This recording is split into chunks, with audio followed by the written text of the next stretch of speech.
Il est exactement 18h sur les antennes de Chérif la télévision. Ravi de vous retrouver, mesdames et messieurs, pour cette nouvelle édition d'information. La salle de conférence de la mairie de l'arrondissement 6 du district de Bamako a abrité une session de redynamisation du fonctionnement des comités consultatifs de sécurité communaux du district de Bamako, organisé par le commissariat à la réforme du secteur de la sécurité. 3 communes sont concernées par cette activité de sensibilisation, à savoir la commune 1, 5 et 6 du district de Bamako. Objectif, renforcer les liens de collaboration entre les citoyens et les forces de défense et de sécurité sur le rôle de la police de proximité. On en sait plus avec Sadio Sidibé et Baba Keïta. Sensibiliser les populations aux missions et rôles de la police de proximité était au centre d'une session de formation initiée par le commissariat à la réforme du secteur de la sécurité. L'objectif, c'est aussi de renforcer la collaboration entre les citoyens, les acteurs communaux et les forces de l'ordre. À l'occasion de l'ouverture de cette session de formation consacrée à la police de proximité et à la coproduction de la sécurité, je voudrais avant tout propos souhaiter à chacun de vous la bienvenue dans cette salle et adresser mes sincères remerciements au commissariat à la réforme du secteur de la sécurité ainsi qu'au programme des Nations Unies pour l'organisation de cette importante activité. Mesdames et messieurs, la sécurité constitue l'une des préoccupations majeures de nos populations et un facteur indispensable au développement de nos collectivités. Face aux défis auxquels notre pays est confronté, il est plus que jamais nécessaire de renforcer la collaboration entre les citoyens, les collectivités territoriales et les forces de défense de la sécurité. C'est dans cette vision que s'inscrit la mise en place des comités consultatifs de sécurité, véritable cadre de dialogue et de concertation qui contribueront à rapprocher davantage les populations des institutions chargées de leur protection. La présente formation revêt donc une importance particulière. Elle permettra aux membres du comité consultatif de sécurité de mieux comprendre les enjeux sécuritaires de notre environnement, de renforcer les connaissances sur la police de proximité et de contribuer efficacement à la recherche de solutions concertées aux préoccupations de nos concitoyens.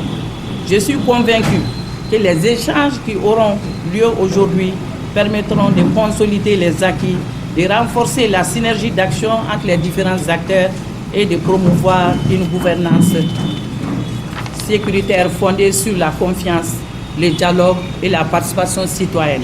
Cette session de redynamisation du fonctionnement des comités consultatifs de sécurité communaux du district de Bamako concerne les communes suivantes, notamment 1, 5 et 6. Le but est de briser la méfiance et promouvoir la confiance entre les populations et les autorités en charge de la sécurité. La présente session traduit la volonté commune de renforcer le mécanisme local de gouvernance sécuritaire participative. Mesdames et messieurs, le Mali a connu ces dernières années la plus grande crise de son histoire. Cette situation a fragilisé le pays, compromettant largement les liens de confiance entre l'administration et les administrés en général et entre les forces de défense et de sécurité et la population en particulier. En réponse à cette situation, les plus hautes autorités ont initié depuis 2013 le processus de réforme du secteur de la sécurité afin de promouvoir les institutions de défense, de sécurité et de justice plus efficaces et responsables, attentives aux besoins sécuritaires et justice des populations et respectueuses des droits humains et des droits et de l'état de droit. Ceci a abouti d'une part à la mise en place du cadre institutionnel de la réforme du secteur de la sécurité, composé d'un comité d'orientation à la réforme du secteur de la sécurité, d'un commissariat à la réforme du secteur de la sécurité et des comités consultatifs au niveau régional et communal. D'autre part, par l'élaboration de la stratégie nationale de réforme du secteur de la sécurité assortie d'un plan d'action 2022-2024 par l'ensemble des parties prenantes sous la conduite du commissaire à la réforme du secteur de la sécurité adopté en Conseil des ministres suivant décret 0208 PTRM du 4 avril 2022. Cette initiative qui a démarré depuis le 10 juin vise à faire face à l'insécurité urbaine, mais aussi d'instaurer un climat de confiance entre les citoyens et les forces de l'ordre. Le but principal est de promouvoir le rôle de la police de proximité. Pour atteindre l'objectif général de cette stratégie, 3 objectifs spécifiques ont été déclinés, à savoir 1. La promotion et promouvoir la bonne gouvernance dans le secteur de la sécurité. 2. Renforcer les capacités de l'État à répondre aux attentes des populations en matière de défense et de sécurité et de justice. 3. Restaurer la confiance entre la population et les institutions de défense, de sécurité et de justice. La mise en œuvre de la police de proximité relève effectivement de ce 3e objectif spécifique. Je demeure convaincu que les échanges qui auront lieu durant cette session permettront de dégager des pistes d'amélioration concrètes pour rendre les comités consultatifs de sécurité plus dynamiques, plus opérationnels et davantage au service des populations. Notons que cet atelier qui a réuni des experts communaux et ceux en charge de la sécurité a été marqué par la projection vidéo suivie d'une photo des familles. Page culture dans ce quotidien de l'information. El Hadj Famara Sanogo est le nouveau chef du village de Yiringasso dans la région de Sikasso. Les festivités marquant son intronisation ont eu lieu le vendredi 19 juin 2026 en présence d'une forte délégation des représentants des villages voisins. Proches, parents et amis sont venus pour rehausser l'éclat de l'événement. Samaïra Sanogo, petit-fils du nouveau chef de village de Yiringasso, et Boubacar Traoré ont fait le voyage pour Chérif la télévision. Suivant. El Hadji Famara Sanogo est le 26e chef du village de Yiringasso, une localité située dans la commune rurale de Miria, cercle de Niena, à 79 km de la ville de Sikasso. Pour les festivités marquant son intronisation, les participants sont venus de divers horizons pour être témoins oculaires de l'acte. L'objectif de cette rencontre, c'est l'intronisation du 26e chef de village de Yiringasso, qui se nomme El Hadji Famara Sanogo. Vraiment, l'événement se passe comme prévu. Vraiment, toute la population s'est engagée pour la réussite de l'événement. Femmes, hommes, enfants, jeunesse, tout le monde est engagé pour la réussite de cet événement. Et ça montre que ça sera un mandat reçu pour le nouveau chef du village. Vu la mobilisation, l'engagement de chacun, on sent que l'événement montre que la nouvelle mission du chef de village, ça sera une mission reçue, un mandat reçu et un mandat succès. Fondé il y a plusieurs siècles, le village de Yiringasso reste un territoire fortement attaché à son identité culturelle. Ainsi, durant toute la cérémonie, la localité a vibré au rythme de la tradition. Et pour les habitants, c'est la satisfaction.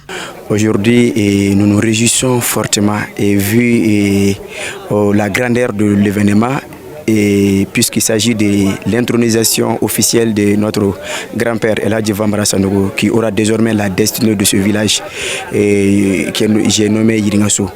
Donc on tient tout d'abord à lui présenter nos félicitations et on lui souhaite longue vie.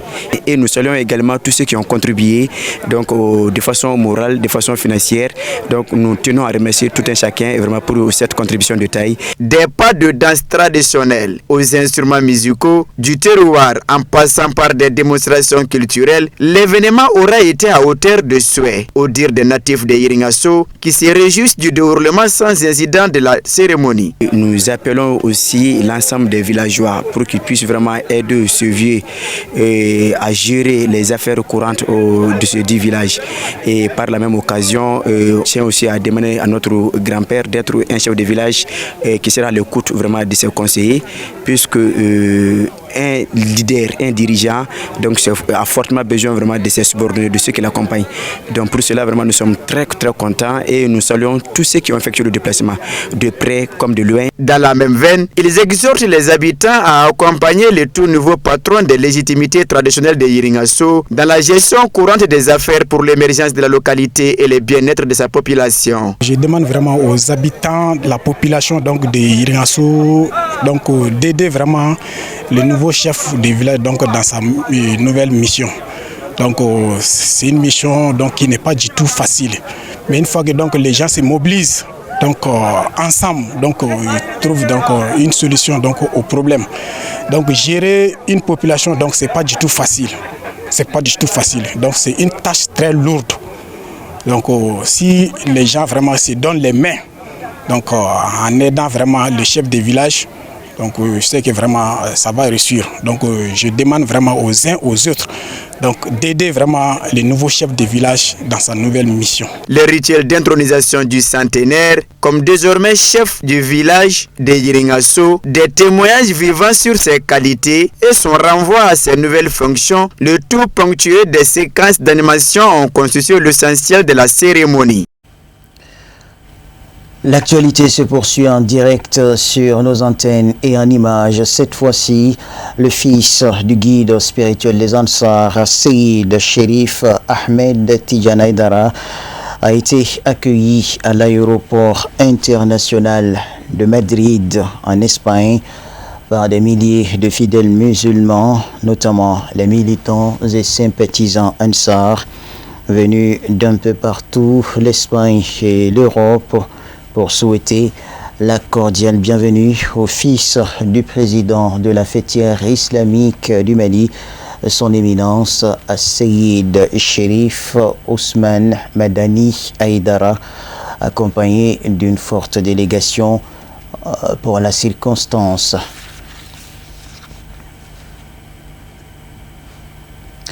Nous restons en Espagne où le fils du guide spirituel des Ansar, Seyid Cherif Ahmed Tidjane Aidara, sur invitation des militants et sympathisants Ansar, a animé une grande soirée de prêche dans la ville d'Aragon, soirée au cours de laquelle plusieurs milliers de fidèles se sont convergés vers la dite localité pour prendre part à cette cérémonie de prêche animée par le fils du président du groupement des leaders spirituels musulmans du Mali, non moins président du Haut Conseil islamique.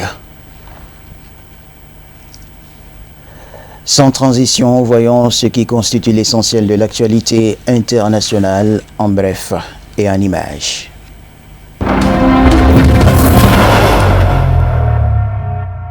La Fédération internationale des droits de l'homme, l'Organisation mondiale contre la torture, Amnesty International, Human Rights Watch, l'Observatoire Kissal et Reporters sans frontières appellent les autorités du Burkina Faso à donner de toute urgence des nouvelles du directeur du journal L'Événement. Le 24 juin 2024, des hommes armés se présentant comme des agents de services de renseignement ont enlevé Atiana Cierge Ounlon, 40 ans, à son domicile à Ouagadougou. Quelques semaines plus tard, le capitaine Ibrahim Traoré a reconnu qu'un journaliste avait été arrêté pour avoir prétendument diffusé de fausses informations, une référence apparente de Atiana Cierge Ounlon. Le gouvernement a par la suite confirmé qu'Atiana, Serge Oulon et d'autres journalistes avaient été enrôlés de force dans les forces armées. Oulon, journaliste d'investigation, connu pour avoir dénoncé la corruption au sein des forces de sécurité, enquêtait depuis longtemps sur des cas présumés de détournement de fonds publics. Une enquête publiée en décembre 2022, il avait affirmé qu'un capitaine de l'armée de la région du Centre-Nord avait détourné 400 millions de francs CFA, environ 610 000 euros, destinés aux volontaires pour la défense de la patrie, des auxiliaires civils qui soutiennent l'armée. Le Kenya a ordonné l'arrêt des travaux de construction du centre de traitement d'Ebola destiné aux ressortissants américains. Il s'agit d'une déclaration du ministre de la Santé devant un tribunal. Aden Dual a été condamné pour outrage au tribunal pour avoir ignoré une précédente décision de justice ordonnant la suspension des travaux. J'ai ordonné l'arrêt immédiat et total de tout projet de construction, de préparation du site ou de toute activité connexe concernant la base aérienne de l'Ekipia dans l'attente de l'audience et de la décision relative à la requête au fond ou jusqu'à nouvel ordre de cette cour, a déclaré le ministre de la Santé, Adan Dual. Les États-Unis avaient commencé à construire une installation sur la base aérienne au cas où ils devraient évacuer leurs ressortissants des zones touchées par l'épidémie d'Ebola qui a débuté le mois dernier en République démocratique du Congo. Le barreau du Kenya, qui avait également pris part à la requête, a indiqué que le tribunal avait jugé Dual coupable d'outrage au tribunal en raison de la poursuite des activités liées au projet de centre de quarantaine et de traitement contre Ebola. Au Soudan du Sud, la commission électorale a confirmé lundi la tenue des élections le 22 décembre, initialement prévues en 2022, mais elles ont été reportées en 2024, puis à cette année. Mais à 6 mois du scrutin, la commission électorale fait face à de nombreux défis pouvant provoquer un nouveau glissement du calendrier. La commission est confrontée à de nombreux défis et nous demandons instamment au gouvernement d'accélérer la modification des lacunes juridiques existantes et de répondre à tous nos besoins fondamentaux dans les plus brefs délais afin de nous permettre de mener à bien nos missions et responsabilités au cours des prochains mois, a déclaré le président de la commission électorale du Soudan du Sud, Abednego Akok Kashuel. La commission n'a reçu que 21 millions de dollars sur un budget électoral prévu de 250 millions de dollars. L'organisation de l'élection fait partie des points de l'accord de paix conclu en 2018 entre le président Salva Kiir et de l'ancien vice-président Riek Machar, le plus jeune pays du continent en proie au conflit qui a débuté 2 ans après son indépendance du Soudan en 2011. Le camp Dura, dans le nord-ouest de l'Éthiopie, accueille plus de 14 000 Soudanais qui ont fui la guerre qui sévit dans leur pays depuis 2023. Ces réfugiés vivent en symbiose avec les populations locales, avec l'accès aux mêmes services. Ils bénéficient ainsi de la politique d'intégration mise en place par les autorités éthiopiennes. Kenua Saïd fait partie des réfugiés soudanais. Elle est désormais propriétaire d'un restaurant. J'ai ouvert ce restaurant pour subvenir aux besoins de ma fille. Après 8 mois passés ici, j'ai pu faire venir ma famille. Mes revenus suffisent à peine à couvrir nos dépenses alimentaires et de boissons. Ils ne permettent pas d'épargner pour l'avenir. Mais cela nous suffit pour survivre et ne dépendre de personne pendant notre séjour ici. C'est pour cela que j'ai ouvert ce restaurant, raconte la Soudanaise. Cette inclusion est désormais soutenue par Makatet, une feuille de route visant à les réfugiés à s'affranchir de la dépendance exclusive à l'aide humanitaire. Une option saluée par le Haut Commissariat des Nations Unies pour les réfugiés.